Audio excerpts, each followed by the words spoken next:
Oh, hello there. Welcome to Trojan Arcade. I'm Alma Carranza, and you know what? Every week I complain a lot. It's just my nature. I'm a Cancer.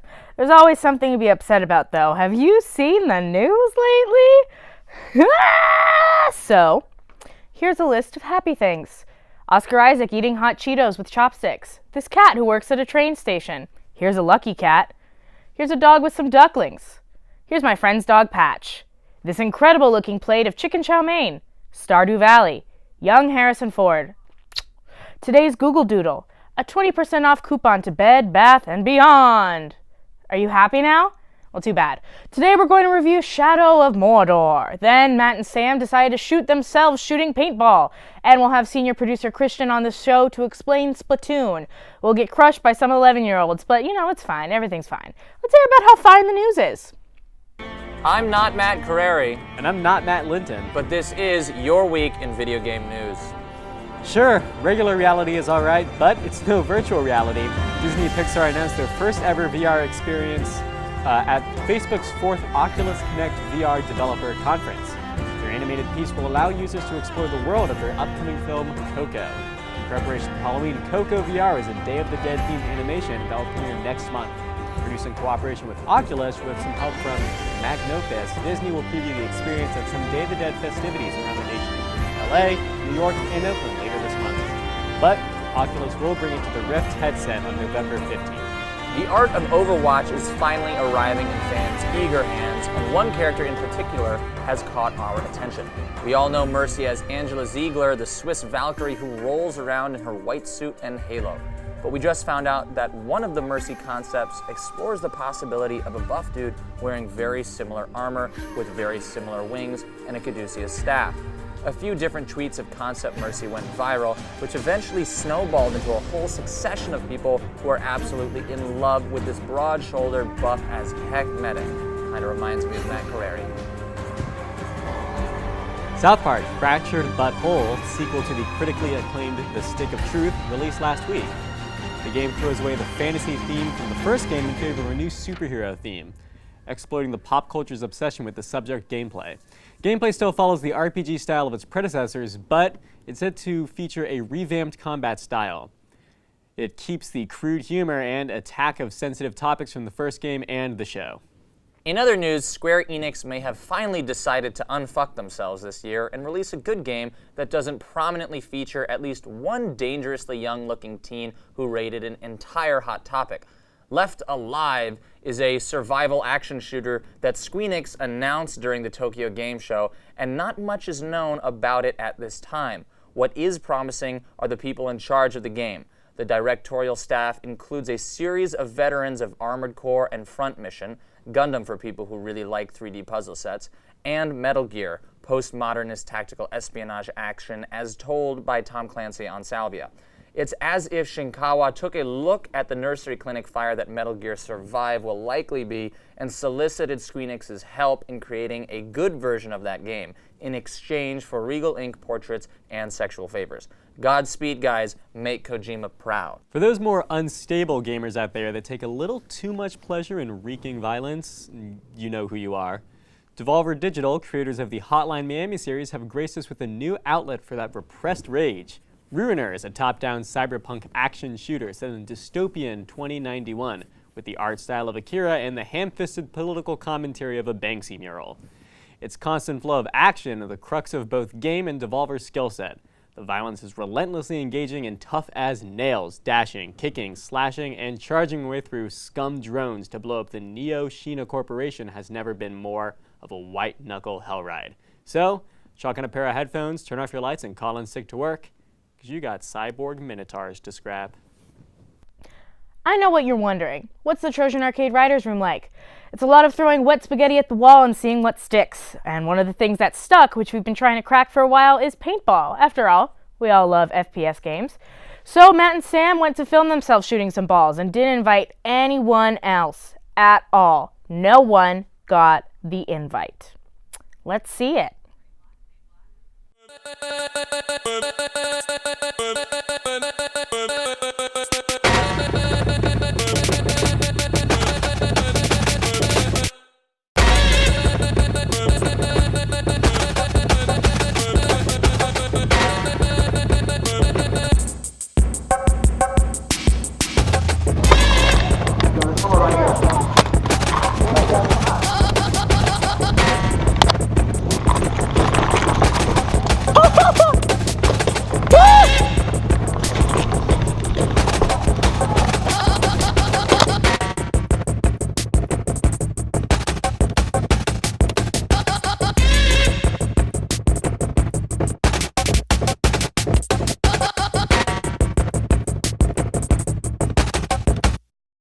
It's over there. Good shit. Shot you. Did I shoot your wiener? Yeah, you did. I'm so sorry.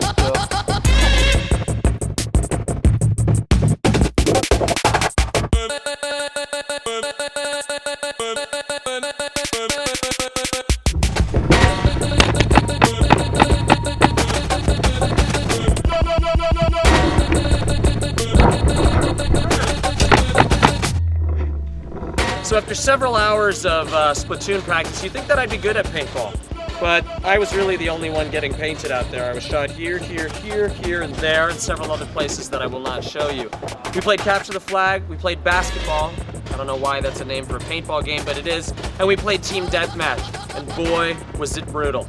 As I mentioned, it was violent. I was shot here, there, here, there, on the cheek, this cheek, that leg, the foot, the face multiple times, took the mask off, back of the head, shoulder, here.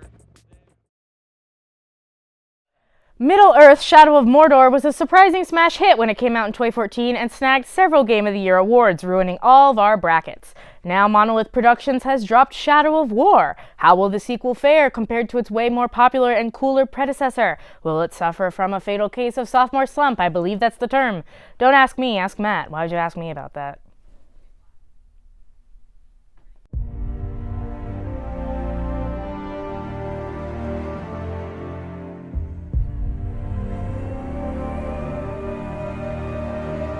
Let me paint you a picture. I turn on my PS4, wait for 2 hours for Shadow of War to install on my console, shotgun an RC Cola without blinking and eat the can, then begin to play.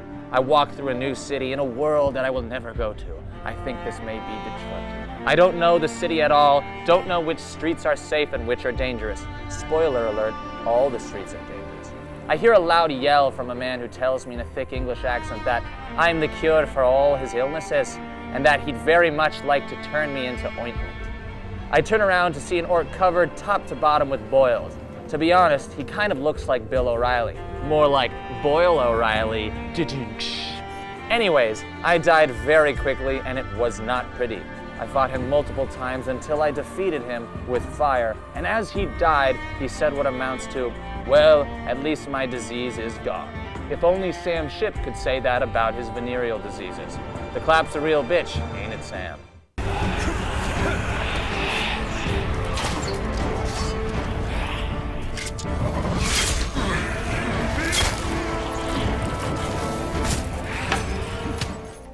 The gameplay boils down to two core states, running towards orcs and running away from orcs.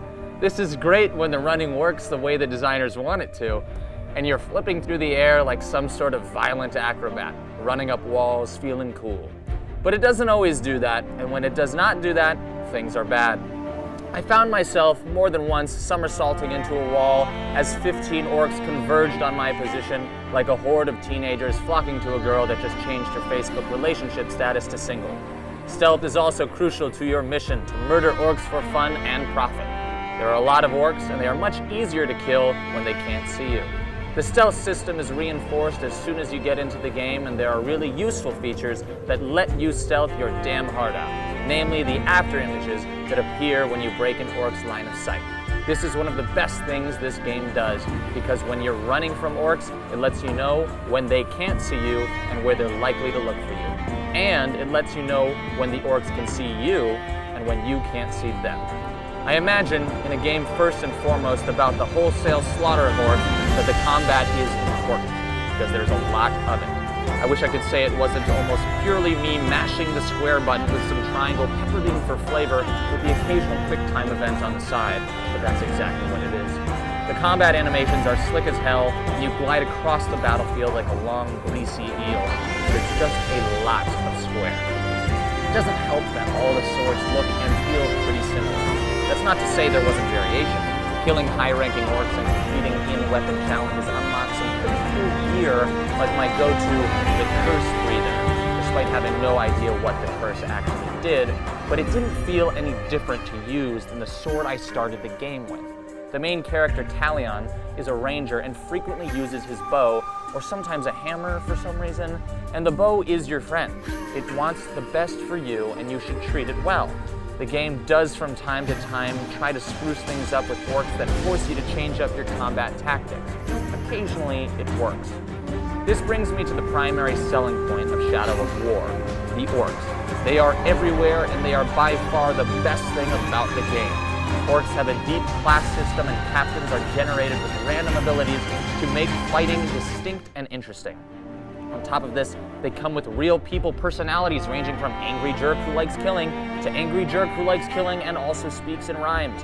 In all seriousness, the range of personalities on display is delightful, and with the Nemesis system working better than ever, those personalities really get the chance to shine. The game can remember the way you killed an orc captain, and he may respawn and reflect the way you killed him. The forgiving soul, but Stormbringer, he was mine, and you've stolen my tail.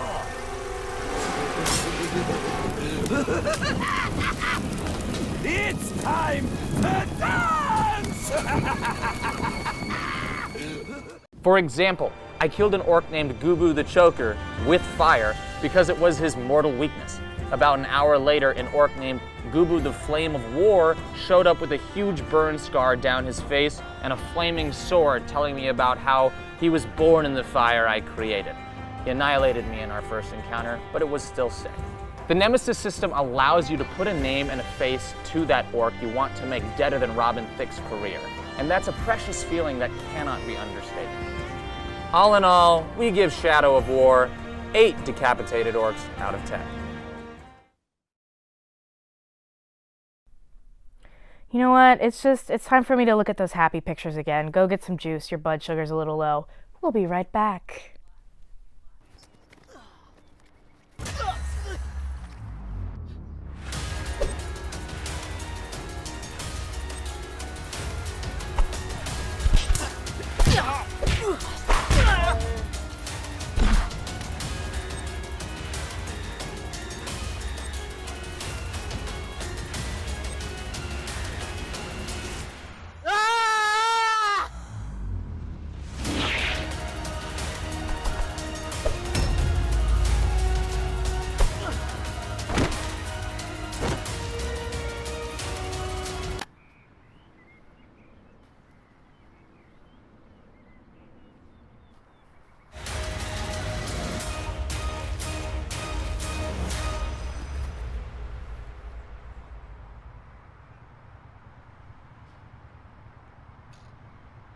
Let's watch Trojan Vision.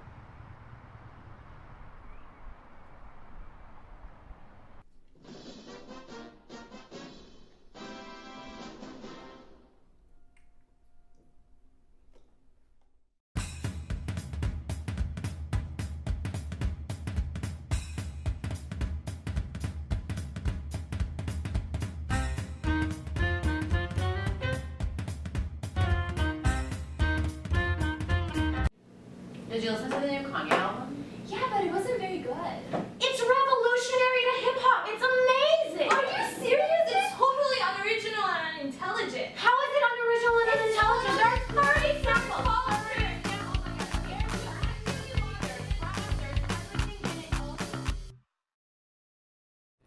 Thanks for the review, Mytholomew. Shadow of Mordor kicks off a jam-packed fall lineup, perfect to get us all ready for the holiday season, where I'm gonna ask my parents for video games, and they're not gonna buy me the right ones. Fall lineup. I wish I had a trap horn button for this. So far we've seen Shadow of Mordor. Like you said, South Park just dropped. I don't know about you, but I'm really excited for WWE 2K8. Oh, that's gonna be a blast. We should play it. I think it'd be a lot of fun. You know, that's Sam Shipp's favorite game. Oh yeah, is it? Yeah. Every VR. week he has a new. In VR. Yeah. Every week he has a new favorite game. In VR, yeah. I just got an email from GameStop about pre-ordering Fire Emblem Warriors. Oh, cool. I mean, Yeah. That's cool. I'm not super familiar with the Fire Emblem franchise. What Nor I've played, am I. I've enjoyed. You know, it's got its following. You know what Base will be fan. bought? Carrera's gonna buy Just Dance. Oh yes, he Yeah, is. I Carrera will. is absolutely gonna buy Just Dance. I will buy 2018. Just Dance. Assassin's believe I'll Creed buy those Origins, things. where we're going back to Egypt. Exactly. That was super cool at E3, and I'm ready to own it. Super Mario Odyssey, which is why I bought my Nintendo Switch. Oh my The god. title of 2017. He's The excited, title. if you couldn't Are you tell. excited? I'm a little excited. I don't have a Switch yet, but I will. You know Once they you get it, finally have them. all of us will have one. They finally have them at the Target by the Village. Good. Finally. Jesus, that took forever. It's going to be my Odyssey machine. And my personal favorite, I would argue it's the marketing campaign of the year, Wolfenstein, That did have a good marketing. otherwise known as Kill Some Nazis! It's Nazi punching simulator. Nazi 2017. killing simulator 2K17. That looks really good. Like, It actually just also, looks super even fun. besides like the whole Nazis thing, it looks really Oh, good. the It's- first one was fantastic. the booth at E3 was amazing. It was literally a diner and they gave away milkshakes. Which just still confuses me. I'm not sure why. Because it's from the demo. I just, like, as someone who didn't know that much, I was like, that's bizarre. Like, I wonder if you have milkshakes in the I think game. that's just your reaction to everything in That's everyday true. life. That's You're true. just constantly confused. And we got the surprisingly pleasant Call of Duty World War II. Yes, Was you not expecting loved to be that blown at away by that, E3. but it is just stripped down. It kind of hit the reset button. Mm-hmm. You know, we are stepping back to the you old, know, the good CODs. in my yeah, opinion. Modern Warfare 2, Black good Ops war. era. Yeah, No, I the wouldn't good one. go that far. My favorite war, if you ask me. Oh yeah. Oh yeah. My favorite war is the Australian War of the Emus, where a whole bunch of grown Australian men got wrecked by some emus, but unfortunately that hasn't been made into a game yet. That's the next Call of Duty game. That's the next Call of Duty, Call of Yeah. Duty Emus. I don't even know if I'm saying it right. And then we got Battlefront 2. And as then we well. finally Battlefront 2. have Battlefront 2, which is looking to be a huge improvement from Yeah. the first Yeah, game. it's 'Cause the still first- an EA game. It's still an EA game, and it's however, still a Battlefront So game. expectations are still, if they were here before, now they're maybe around here. Right, let's be Yeah. realistic. Yeah. But the first game for me, I was super disappointed with. And Yeah. there was a lot of hype about it, and I bought in because it's Star Wars and it's Battlefront, which I played as a kid. Mm-hmm. This one, I'm not keeping my expectations super high, but I am more excited. Just step for in the it. right direction. I Yeah. hear it's all free DLC, is that right? I believe so, yes. Thank I God. mean, And look at that. if anything, it's not raising your expectations or like raising your bar to be disappointed. It's more just like, I'm excited that there will be more to play with because now we finally have True. a single player story campaign in addition to the multiplayer, and it looks like And with the multiplayer. it's every trilogy, It's which I'm excited every about. So we can trilogy. finally get to do the best Star Wars movie, which is Episode 3. Well, that's a new debate we can have. I was expecting silence. That's so funny. I can't wait to do Yoda and then just kick Kyle And to just Ron's spin. butt. Yeah. But yeah, I'm ready to spend money that I don't have on the fall lineup. Are you ready? Woo. Absolutely. Yeah. Absolutely. Let's file bankruptcy 2017. Absolutely.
I know absolutely nothing about Splatoon, except that it's cute and I like playing the girl squid on Mario Kart 8. Now that the second one is out and I'm holding this fancy pro controller, maybe I should catch up with the kids. And to help me catch up with the kids is someone who I'm actually, aren't you older than me? Yeah. Yeah, you're older than me, but you're hip. I'm it's like fine. a year older than you. Here we have senior producer Christian. Woohoo! Yay, guys. Christian. So Christian has brought in his Nintendo Switch for us to play Splatoon on. Currently, I am testing guns. I think I've figured out how it works. So how do I get back to let's play a real mission? Is that gun called the Sploosh-O-Matic? Oh, Yeah. Oh Yes. my god. sounds like a euphemism. Oh my If you god. want, we can go quickly through the guns, Oh, and I can totally. talk about what Splatoon is. Yeah. So Splatoon is I would describe it's actually a shooter. It's a Nintendo-created shooter, but it's very Nintendo in that you're shooting the ground and you're shooting paint, and you're also a squid kid, if that makes any sense. So you can turn into the squid bean and then go and swim inside the paint and actually move fast. This is actually very strategic. People get really good using this. And the whole point is that with most games, most shooters, you're supposed to get as many kills as possible. Where in Splatoon, it's about getting as much territory painted with your color. Okay. So and you can paint over each other, right? yes, you can paint over each other, and you can take out other people by painting over them. So here I have a giant paint roll, and in most games this is not a gun, but in here you can use this to take out a ton of people. Does this have like a reload function there? So when you're actually swimming in the paint, that is reloading. I see. You want to say? Oh, well, is the capture the flag the only game mode they have? Is there like a There's several game modes. It's team not deathmatch thing? Yeah. the base. Attrition. Actually, the base thing is team deathmatch, but it's more like territory control. Got it. And I understand you can take out enemies, right? Yeah, Like other players online. yes. How does that work? So like I mentioned, you're supposed to paint the ground, but also shooting people will cause them to die. Okay. Like that person is dead. And there's a variety of weapons. I showed you a roll. You have brushes. You have. Let me show you this very odd one. Essentially, it's like a. You described it. Oh, there's also buckets. Oh, isn't there one where it's like the? Yeah, Oh, it's I didn't pick it. What it is like an umbrella and also a shotgun. this is the one that reminds me of Kingsman. Well, look at it. Oh, that's cool. Can you block paint? Yeah, that's what the umbrella's for. That's pretty And awesome. then if you let go, it shoots forward and creates a trail that you can travel. Wow. That's cool. So I'm gonna go to an actual match, and maybe I can talk a little bit more about my experience playing the game. Yeah. So did you play the first Splatoon? No, You know. I just jumped in. jumped in for the Switch because now, Yeah. see, convinced me to get Splatoon 2 now that I have a shiny new Switch. Oh, this is actually one of the best things. There's it's a mini Miiverse, if you remember that from the Oh yeah. Wii U days. Nintendo called me a bully, send help. And this is where you get to see the whole community Oh, of hello. the Switch, where people are just posting little things, little Like little drawings. That's a nice. Oh, drawing. wow. Really good drawings too. What I enjoy about this is that Lou- there's a thing called Splatfest, and people choose sides, and people get super into their sides. There's one where it's like ice cream versus cake. Same. Yeah, a lot of weird connections, and it's got a very strong streetwear, young fashion aesthetic, and Like it cool kids. all coincides together. It's very well done. Okay, so the three modes of Splatoon are the multiplayer, the single player, which I'm about to show you, and the other one called Salmon Run, which is new. Essentially, it's a co-op mode. You and four other people take out, try to collect all these different things. Oh, this is the dualies. These are cool. I'll explain a little bit.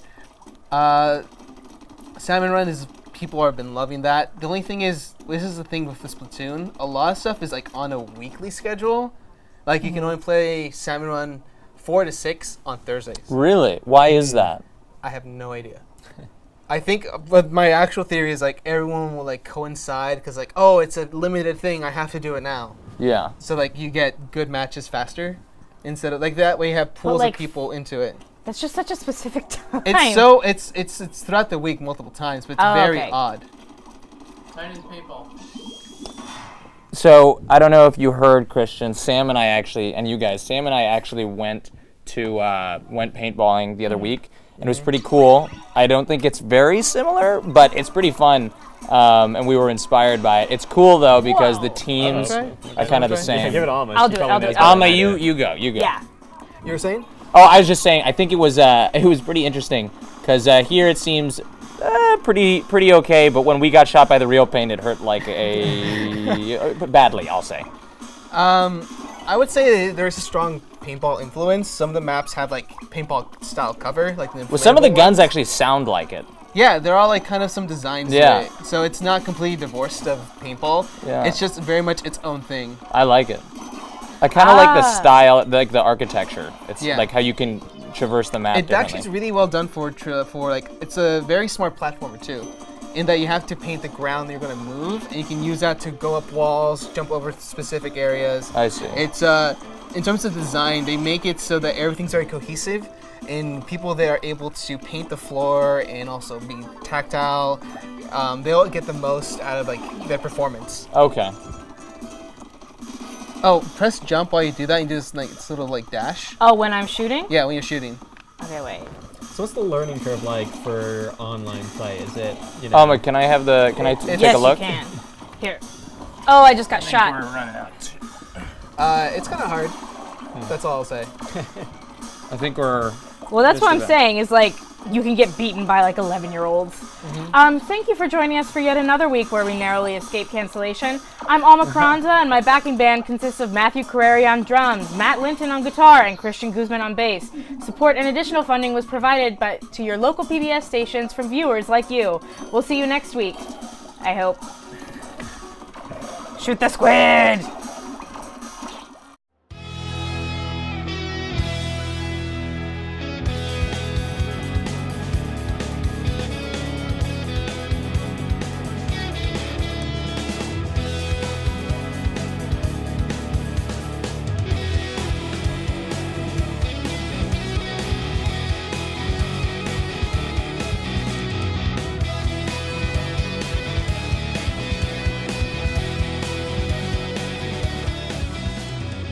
Watching Trojan Vision. For more of your favorite shows, check us out at trojanvision.com and like us on Facebook.